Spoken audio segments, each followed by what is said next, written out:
አንደኛ ሳሙኤል 16:1 እግዚአብሔር ሳሙኤልንም በእስራኤል ላይ እንዳይነግስ ለናቂውት ለሳኦል የሚታለቅሰው እስከ መቼ ነው?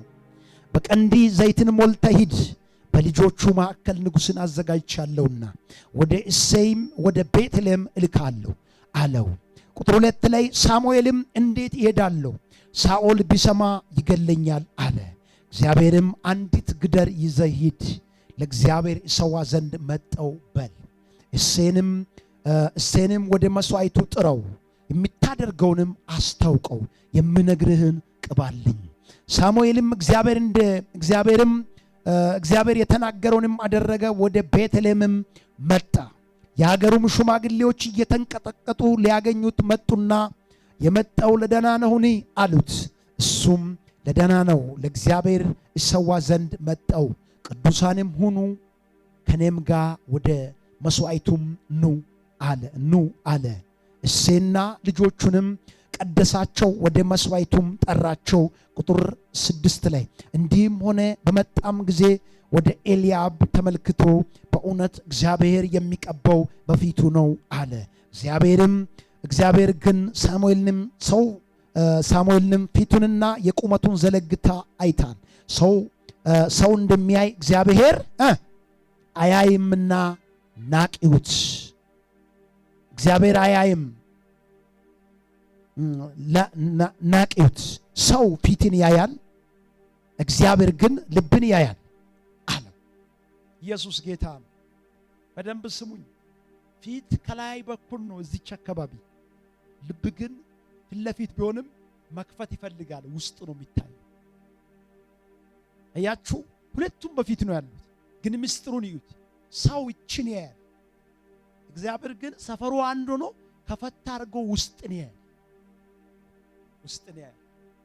ስለዚህ ቁመቱን 1 ዘለግታውን 2 አይታል። ሰው እንደሚያይ እግዚአብሔር ሳሙኤል ወዷል፣ እግዚአብሔር ግን ንቋል። በደንብ ስሙኝ። ሳሙኤል ደስ ብሎታል፣ ለእግዚአብሔር ግን ደስ አላለው። ሳሙኤል ግድ የለም ይሆናል ይገባል ብሏል። ሳሙኤል ግን ማለት እግዚአብሔር ግን ሰው እንደሚያይ ማየት አልፈለገም። እግዚአብሔር በትክክል አይኖቹ ሁሉን ቦታ መሄድ የሚችል አይን ያለው ትልቅ አምላክ። ትልቁን ሐሳብ ስሙት። በእርግጥ ምዕራፍ 1 ማለት ቁጥር 1 ላይ ሲናገር እግዚአብሔር ሳሙኤልንም በእስራኤል ላይ እንዳይነግስ ለናቂውት፣ በሕዝቡ በእስራኤል ላይ እንዳይነግስ ለናቂውት ለሳኦል የምታለቅሰው እስከ መቼ ነው? ምን እንዳይሆን? እንዳይነግስ። አያችሁ የእግዚአብሔርን ሳይንስ። እንዳይነግስ ነው ሳኦልን፣ እንድነግስ ነው ዳዊትን። እንዳይነግስ ነው ሟርት ድግምትን፣ እንድትነግስ ነው አንተን። እንዳይነግስ ነው ሞትን፣ እንድትነግስ ነው አንቺን አንተን። ለወንጌል ክብር አሜን ላላችሁ ይሁንላችሁ። በጣም የምትደነቁት ነገር እዚህ ጋር ለናቂውት አለው እግዚአብሔር ስንቂውት። ሰው የናቀ ሰው ስም ያጠፋ ሰው እንኳን የሆነ ቦታ መድረስ አይችልም። እግዚአብሔር ስንቅ ደግሞ ይዩት፣ ከላይ አንስቶ ታች ነው የሚወረውረው። እግዚአብሔር ስንቅ። እግዚአብሔር አይናቃችሁ። በዓለም ዙሪያ ያላችሁ በዚህ ጉባኤ ያላችሁ በሙሉ እግዚአብሔር በምትሰሩት ኑሮ፣ በምትሰጡት አስራት፣ በምትኖሩት ኑሮ፣ በትዳራችሁ ላይ፣ በህይወታችሁ፣ በመስሪያ ቤታችሁ ላይ ለሰው ችግር የለም። እግዚአብሔር አይናቃችሁ። እንዳይነግስ ለናቂውት ለሳኦል ስሙን ያውቀዋል፣ ፖዚሽኑን ያውቀዋል፣ እንዴት እንደናቀ ያውቀዋል። ታይጠብቃል። በዓለም ዙሪያ ያላችሁ በሙሉ ይሄ ፕሮግራም የደረሰ ከሆነ እጃችሁ ላይ ከገባ የራሳችሁ ስለሆነ አሜን ብላችሁም ተቀበሉ፣ ሼርም አድርጉ፣ ትክክልም ደግሞ ስሙት።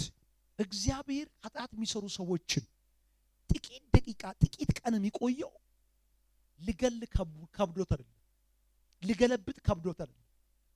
ወደው የሆነ መኪና የሆነ አደጋ አምጥቶ እንዲገጭ እንዲሞት አድርጎ ከብዶት አይደለም። ሲዝን ይጠብቃል። አሜን። ማን ያውቃል? ንስሐ ገብታ ትመለሳለች ብሎ ይጠብቃል። ንስሐ ገብቶ ከዚህ ኃጢአት ይወጣል ብሎ ይጠብቃል። እስቲ እጃችሁን ከፍ አድርጉና እግዚአብሔር ሆይ በሉ እስቲ እባክህን ንጹህ ሰው አርገኝ በሉ እስቲ። ንጹህ ልብ ፍጠረኝ፣ እንደ እግዚአብሔር ቃል እንዲኖር አርገኝ፣ እንደ እግዚአብሔር ቃል እንዲያወራ አርገኝ በሉ እስቲ። መጽሐፍ ቅዱስ ሲናገር የሚናገር ቢኖር እንደ እግዚአብሔር ቃል ምን ያርግ ይናገር ይላል። ንገርማው ለናቂውት ለሳኦል የምታለቅሰው እስከ መቼ ነው? እግዚአብሔርም እያለቀሰ ሳሙኤልም እያለቀሰ ማን ያውቃል? ሳናቀው ሰውን የምናስለቅስ ሰዎች ካለን ቶሎ ብለን ነው መመለስ ያለብን። ኢየሱስ ሊመጣ ቀርቧል። አሁን እየሰበከን ያለነው ይሄ ቪዲዮ 2017 ላይ ነው ማለት 2017 ላይ እየተሰበከ ነው 16ኛ ቀን ላይ። ምገርማችሁና የምትደነቁት አይናቸው የሚበራበት እውነት ብኖር እግዚአብሔር ምንቅ ኑሮ አትሉ፣ ይቅርባችሁ። እግዚአብሔር ምንቅ እንጀራ አትብሉ፣ ይቅርባችሁ። እግዚአብሔር ምንቅ አገልግሎት አታገልግሉ፣ ይቅርባችሁ። እግዚአብሔር የሌለበት ኑሮ አትሩ። ብዙ ጊዜ ክርስቲያን፣ ኦርቶዶክስ፣ ሙስሊም ብትሆኑም ይሄን ቪዲዮ የሚታዩ ሰዎች መደነቅ ቢገባበት ኢየሱስ መናቅ የለባችሁ። ኢየሱስ ለዓለም በሙሉ የሞተ ንጉሥ ነው። ይሄ ወንጌል እኮ ጠረን ያገኘው በኢየሱስ ነው። እቺ ምድር እኮ ለጥቀጥል ብላ ማን ያውቃል? ኢየሱስ የምትቀልዱ ሰዎች ካሉ በፍጹም ኢየሱስ የሚቀለድ አምላክ አይደለም። ሲሰቀል ሰማይ ምድር 6 ሰዓት እስከ 9 ሰዓት ጨረቃ ፀሐይ እንዳሰራ ወይ የማታው ጨረቃ አልወጣም ወይ የቀን ፀሐይ አልበረም። ከ6 እስከ 9 ሰዓት ፀሐይን ማብሪያና ማጥፊያውን ስለሚያውቅ መልአክ የዘጋለች ጀግና ነው። ሌላ ብዙ ሰው ተበስብሷል። ማንም ሰው ማይበሰብስ የለም። አንተም ትበሰብሳለህ። እሺ እኔም እበሰብሳለሁ። አሜን በሉ። ይሄን ቪዲዮ የሚታዩ ሰውም ትበሰብሳለህ። አሜን በል እስቲ። ሳይበሰብስ ከመሬት በሶስተኛ ቀን ብድግ ያለው ኢየሱስ ብቻ ይባል። ጮክ ብለህ ኢየሱስ ብቻ በል እስቲ። ንጉሥ በጣም ስራ የሚሰሩ ሰዎች እባካችሁን ስሩ፣ በርቱ። ነገር ግን ለክርስቶስ ጊዜ ስጡ። የእግዚአብሔር ቤት ነው። መጽሐፍ ቅዱስ ሲናገር እንዲህ ብሎ ይናገራል። በስውር የምታረገውን በግልጥ የሚከፍል አባት በሰማይ በምን የሚከፍል? በግልጥ በቀጥታ በአደባባይ ለናቂውት ለሳውል እስከ መቼ ታለቅሳለህ? በቀንዲ ዘይትን ሞልተ ሂድ። እግዚአብሔር ባለስልጣን የሚያረግ ጸጋ ጋር ይቀባችሁ። ሪሴን እንዳረሱ ባለስልጣን የሚያረገው ቅባቱ